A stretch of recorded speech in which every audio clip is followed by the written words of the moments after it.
শুভ দুপুর বন্ধুরা। তা চলো দুপুরে রান্না শুরু করে দিই। এদিকে উচ্ছে আলু পেঁয়াজ কেটে মেয়ে দিয়েছে, সব সবজি কেটে দিয়েছে মেয়ে, মশলাগুলো কেটে দিয়েছে। ও আর কলেজ নেই, বসে বসে আমার এগুলো কেটে দিল।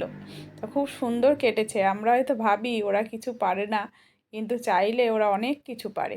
এত সুন্দর করে কেটে দিল, কিন্তু আমরা ভরসা করে এই চাকুতে হাত কাটবে বটিতে হাত কাটবে এই বলে বলে আমরা করতে দিই না। কিন্তু খুব সুন্দর কেটেছে, আমার থেকেও সুন্দর কেটেছে। আর আমি তো সবজি কাটতে এমনিই ভালোবাসি না, হাজব্যান্ড কেটে দেয়, এবার সেই দায়িত্বটা মেয়ে পালন করছে।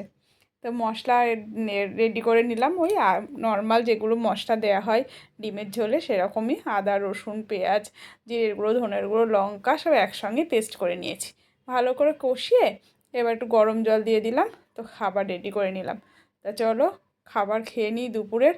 উচ্ছে আলু পেঁয়াজ ভাজা, আর এদিকে দেখলেই তো ডিম আলু আর পটলের একটা পাতলা ঝোল, পাতিলেবু নিয়েছি, আর মিষ্টি কুমড়োর ভর্তা। এই কাঁচা কাঁচা মিষ্টি কুমড়োটা আমরা প্রতিদিনই খাওয়ার চেষ্টা করি, তা কয়েকদিন খাওয়া হচ্ছিল না, ছিল না, তা আজকে বাজারে গিয়েছিলাম নিয়ে এসেছি, তো এটা ভর্তাটাও করেছি।